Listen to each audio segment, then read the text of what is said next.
welcome to part 2. So the first part, if you haven't checked it out, go check it out. It's the somewhat controversial idea that studying music is more intense than studying medicine. This time, I want to tell you just how important it is to be a perfectionist in music. Sometimes I get a lot of flack about how I am so detail-oriented, and I admittedly, and sometimes for better and for worse, obsess over details. If you've ever been to one of my events with Circle City or Arts on the Edge, you know every detail is looked at, from the program we played to the written program to the printed program to even how people move in the venue. I look at everything, and to me that's reassuring, because I know if all the details are looked at, it'll go smoothly. And that's kind of how it is. Not kind of, that is exactly how it is in music. People wonder, well, why are you so obsessed with getting it perfect every time? If you don't, people know. Case in point, check out this video where they talk about just how important it is to get everything right. If you're in school and you get a 90%, you're an A student.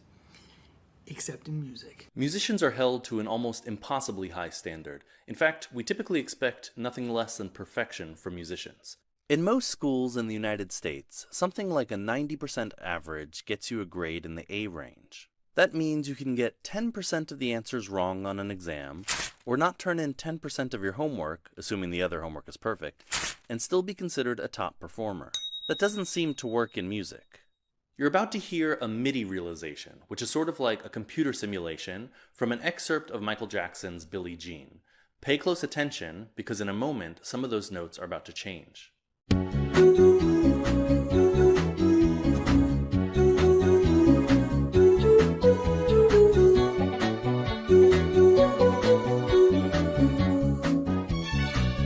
Believe it or not, that excerpt had over 600 notes in it.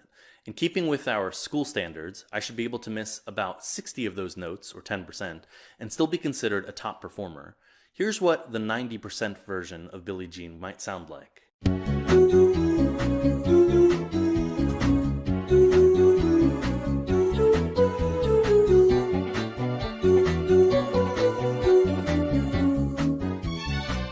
If you're not a musician, imagine all of the hard work that goes into an art form that's held to a standard of perfection. If you think about that the next time you go to a concert, you might find yourself appreciating the art form even more.